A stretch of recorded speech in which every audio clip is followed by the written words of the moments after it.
আসসালামু আলাইকুম everyone, welcome back to my channel. আশা করি সবাই ভালো আছেন, সুস্থ আছেন। আমি আল্লাহর রহমতে ভালো আছি, সুস্থ আছি। তো আজকে শেয়ার করব আমাদের শেষ রোজার ব্লগ এবছরের আর চাঁদ রাতের ব্লগ একসাথে। আমার কাছে যে ঈদের থেকে আগের দিনের যে আয়োজনগুলো থাকে এগুলো দেখতেও ভালো লাগে। চাঁদ রাতটাই আমার কাছে বেশি আনন্দের। ঈদের দিন করার মতো তেমন কিছু থাকে না, শুধু খাও দাও আর ঘুমাও, এরকম অবস্থা। তো শেয়ার করছি বিকেলে আজকে একটু পিঠা ভাজা হচ্ছে ইফতারে খাওয়ার জন্য। এগুলো হচ্ছে চিনির পোয়া পিঠা। আমার চিনিটা এত বেশি পছন্দের না, আমার গুড়ের পোয়া পিঠা যেটা ওটা অনেক বেশি পছন্দের। তো আমার গুড়ের পিঠা করতে গিয়ে ভুল করে গুড়ের জায়গায় চিনি দিয়ে ফেলেছিল, তাই চিনির পিঠাই আজকে করতেছে। তো এখান থেকে কিছু পিঠা আবার দুধে ভিজাবে। এই পিঠাটা যদি দুধ চিতইয়ের মতো করে দুধে ভিজানো যায় তাহলে অনেক বেশি মজা হয়। আর এদিকে আমি একটু ভাজা পোড়া করে নিচ্ছিলাম। তো রমজানে এই ভাজা পোড়া খেতে খেতে বোর লাগছিল, কিন্তু আজকে শেষ রমজান, তাই তো একটু ভাজা পোড়া করতেই হয়। তাই এখানে ভাজা পোড়া করে নিচ্ছি। আমার গলাটা একটু ভেঙে গিয়েছে। এদিকে তো প্রচুর ঝড় বৃষ্টি হচ্ছে।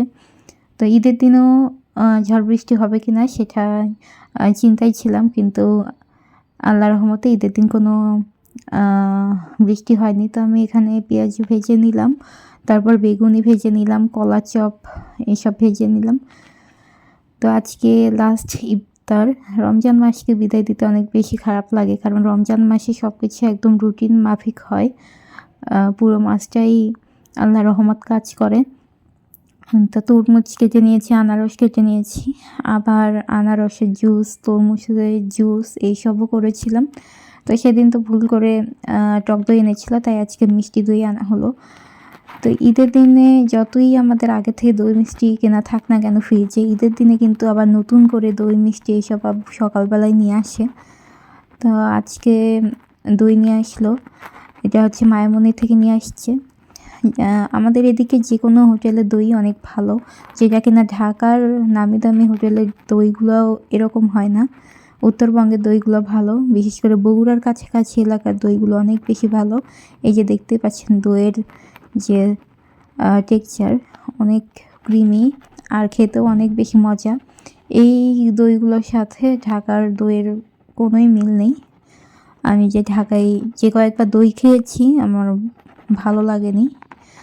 তো পাশের বাসা থেকেও আজকে ইফতার দিয়ে গিয়েছে। তো এখানে দিয়েছিল বিরিয়ানি দিয়েছিল। বিরিয়ানিটা ছোলা আর গরুর মাংস ছোট করে কেটে তারপর করেছিল, তার সাথে খেজুর, পেঁয়াজু এসব ছিল। এগুলো আজকে খাওয়া হবে। আজ খুবই কম পরিমাণে তরকারি রান্না করা হয়েছে। তরকারি শেয়ার করি নাই। যেটা করেছিল সেটা হচ্ছে পুঁই শাক দিয়ে ডাল করেছিল, কারণ পরের দিনে ঈদের দিন অনেক বেশি রিচ খাবার বানানো হয়। গরুর মাংস, মুরগির রোস্ট এইসবই তো থাকবে। তো তার আগে আমরা চাচ্ছিলাম একটু হালকা খাবার খেতে, কিন্তু আমরা এই যে বিরিয়ানি খেয়েছি, পেট একদম ফুল হয়ে গিয়েছে। আর এই যে পিঠা যে বানিয়েছিলাম সেখান থেকে কিছু পিঠা এখন দুধে ভিজিয়ে নিব, আর বাকিটা এমনিতেই খাওয়া হবে। এখানে দুধ, গুড়, চিনি এসব দিয়ে জাল করে নিয়েছি, তার মধ্যে নারকেলও দিয়েছি, পিঠা ভিজিয়ে নিলাম। এখন ওপর দিয়ে কাঠবাদাম ছড়িয়ে দিচ্ছি, দেখতেও ভালো লাগবে আর খেতেও ভালো লাগবে। আর দিব সামান্য নারকেল, এইসবই দিয়ে দিচ্ছি। তো এই পিঠাটা ঠান্ডা করে খেতে আরও বেশি ভালো লাগে। তো আজকে তো চাঁদের রাত, আজকে মেহেদি দিতে হবে। তা আমার আগে থেকেই কিছু মেহেদি ছিল যেগুলো ইউজ করা হয়নি, ওখান থেকেও মেহেদি ইউজ করব। দেখতেই পাবেন মেহেদি দেওয়ার সময় কি কাহিনী হয়। আর এখানে আমার আরও নারকেল কুড়িয়ে নিচ্ছে। এদিকে আমি এবার আমাদের সব রুমের জন্য ফ্লোরাল চাদর নেওয়া হয়েছে। এরকম কালারের চাদরও আমাদের এখানে প্রথম নেওয়া হলো, আর এই ফুল যে চাদরগুলো সেগুলো প্রথম নেওয়া হলো। এ ধরনের চাদর খুব একটা নেওয়া হয় না। তো চাঁদ রাতের দিনে সব রুমে চাদর চেঞ্জ করে নিলাম, তাহলে আর ঈদের দিন সকালবেলা এত তাড়াহুড়ো লেগে যাবে না। তো চাদর চেঞ্জ করলে মনে হয় রুমের লুকটাও চেঞ্জ হয়ে যায়। বিছানা যদি ভালোভাবে গোছানো থাকে তাহলে মনে হয় রুমটাও অনেক সুন্দরভাবে গুছানো আছে। তারপরে বসলাম ইকরাকে মেহেদি দেওয়ার জন্য। তো ও যখন যখন একটু করে ঘুমাচ্ছিল, আসলে চাঁদ রাতের দিনে ও হচ্ছে একেবারে ঘুমাই নেই। তো যখনই একটু ঘুমাচ্ছিল তখনই আমি মেহেদি দিয়ে দিচ্ছিলাম। তো এই মেহেদিটা গিফট পেয়েছিলাম।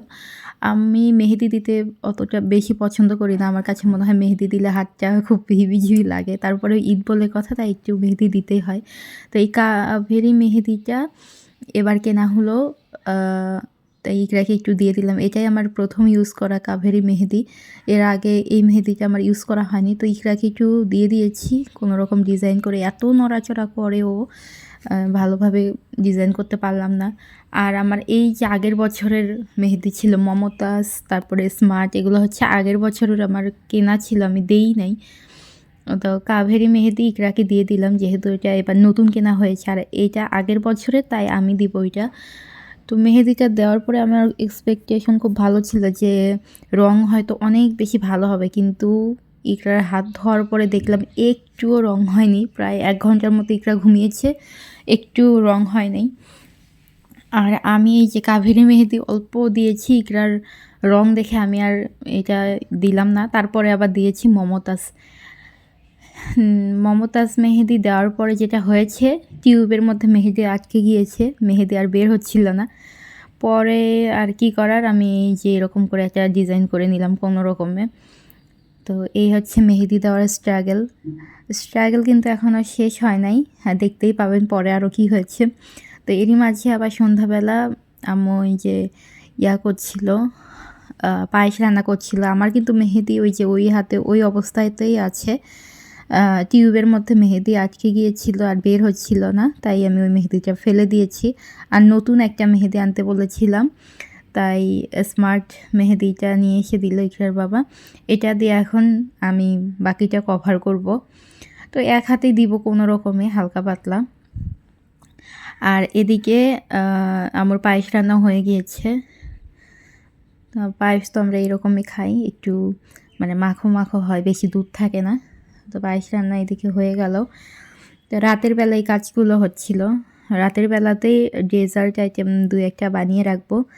এখন ইকরা রাতে আবার ঘুমিয়েছে, ওর সাথে আমি আবার লেগে গিয়েছি মেহেদি দেওয়ার জন্য। তো এগুলো স্মার্ট মেহেদি দিয়ে দিচ্ছিলাম। ঘুমের মধ্যে এত নড়াচড়া করছিল, আর ওই যে ওই হাতে চাঁদ আঁকা, ওই হাতে আবার উপর দিয়ে দিয়েছি। ওই হাতে কোনো রঙই হয়নি 1 ঘন্টা যে ছিল। এখানে একটা কাহিনী ঘটেছে, আমি মেহেদি দেওয়া শেষ করেছি, ইকরাকেও দিয়ে দিয়েছি, ও ঘুমাচ্ছিল। এরই মধ্যে ওর বাবা এসে একটু কথা বলেছে আর ইকরা জেগে উঠেছে। আর ওই যে হাতে মেহেদি পরা ছিল ওই হাত দিয়ে ওর মুখে একটা ডলা দিয়েছে। তো ওর মুখেও একটু দাগ হয়ে গিয়েছিল। ডলা দেওয়ার সাথে সাথেই ওকে ধুয়ে দিয়েছি, তাও একটু দাগ হয়ে গিয়েছিল। ওটা 2 দিন থেকেছে, মানে 2 দিন থাকবে, তারপরে উঠে যাবে একটু একটু করে। এই যে মেহেদির অবস্থা ইকরার আর আমার। তারপরে আমি চলে আসলাম একটু ডেজার্ট বানানোর জন্য। এখানে কাস্টার্ডটা আগে জাল করে নিচ্ছি। তাই এখানে একটু শাহি টুকরা বানাবো, আর যে পাখির বাসা বলে সেমাই দিয়ে বানাই, সেটা বানাচ্ছি। এদিকে দুধের মধ্যে একটু কাস্টার্ড পাউডার গুলিয়ে নিলাম। তারপরে যে দুধে চিনি দিয়েছি, কাস্টার্ড পাউডার দিয়েছি, দিয়ে ভালো করে জাল করে দিচ্ছি। এটাকে একটু পাতলা থাকা অবস্থায় দিব শাহি টুকরার উপর। আর এটা ঘন হয়ে আসলে তারপরে ওই যে সেমাই দিয়ে যে পাখির বাসা বানাই, ওইটা বানাবো আজকে, ট্রাই করব কেমন হয়। তো শাহি টুকরা বানানোর জন্য এখানে ঘি দিয়ে করলাম, পাউরুটি টুকরোগুলোকে ভেজে নিলাম, তারপর সাজিয়ে নিয়েছি। তারপরে উপর দিয়ে কাস্টার্ডগুলো দিয়ে দিলাম, ছড়িয়ে দিলাম। তো এইগুলো করছিলাম, তার মধ্যে আব্বু এসে সালামি দেওয়া শুরু করলো। মানে ঈদের দিন আব্বু সালামি দেয় না, তার আগেই দেয়। এখানে ইকরা সবার সালামি নিয়ে কাড়াকাড়ি শুরু করে দিয়েছে। ও টাকা খুব চিনে, টাকা হাতে পেলে কাউকে দেয় না, সবাইকে সবারটা দিয়ে দিচ্ছে।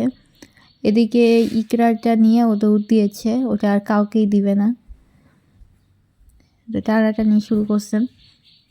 তো ঈদের থেকে ঈদের আগের দিনটা আমার কাছে বেশি ভালো লাগে। ঈদের দিন করার মতো কিছুই থাকে না, শুয়ে বসে থাকা ছাড়া তেমন কিছুই থাকে না। কিন্তু ঈদের আগের রাতটা খুব এক্সাইটমেন্ট কাজ করে যে কালকে ঈদ, কালকে ঈদ। ছোটোবেলার আনন্দ তো এখন আর পাওয়া যায় না। ছোটোবেলায় মানে ঈদের 7 দিন আগের থেকে আমি জামা বের করে দেখতাম। প্রত্যেক দিন যেদিন থেকে জামা কেনা হতো ঈদের, প্রত্যেক দিন ওগুলো বের করে করে দেখতাম আর পরার জন্য খুব করতাম। এখন আর সেই আনন্দটা নেই। তারপর এই যে বানিয়ে নিলাম পাখির বাসা, সেমাইয়ের পাখির বাসা। সেমাইটাকে ঘি দিয়ে ভেজে তার মধ্যে কনডেন্স মিল্ক দিয়ে ভালো করে নেড়ে নিয়েছি। তারপর চায়ের কাপে রেখে শেপ দিয়ে নিয়েছি। এরপর ভিতরে ঘন করে রাখা কাস্টার্ড দিয়েছি। এই যে আমার আজকের ডেজার্ট বানানো হলো। সেমাইটা কালকে সকালেই রান্না করা হবে। এখানে পায়েস, তারপর শাহি টুকরা আর এই পাখির বাসা, এগুলো বানানো হলো। আর রাতের বেলায় পরোটার জন্য ডোটা রেডি করে রাখছি, মানে যে স্টেপগুলো থাকে সব রেডি করে রাখছি, সকালবেলা শুধু বেললেই হবে। তো ইকরার বাবা এখানে আমাকে হেল্প করে দিচ্ছিল, একটু বানিয়ে দিচ্ছিল। এই সময় শুরু হয়ে গিয়েছিল প্রচণ্ড ঝড় বৃষ্টি, বাহিরে ঝড় বৃষ্টি শুরু হয়ে গিয়েছে। ঈদের দিন ঝড় না হলেই হয়, এই কয়েকদিন যাবতই খুব বেশি ঝড় হচ্ছে। তো এই ছিল আমার 4 রাত। আপনারা সবাই ভালো থাকবেন। আল্লাহ।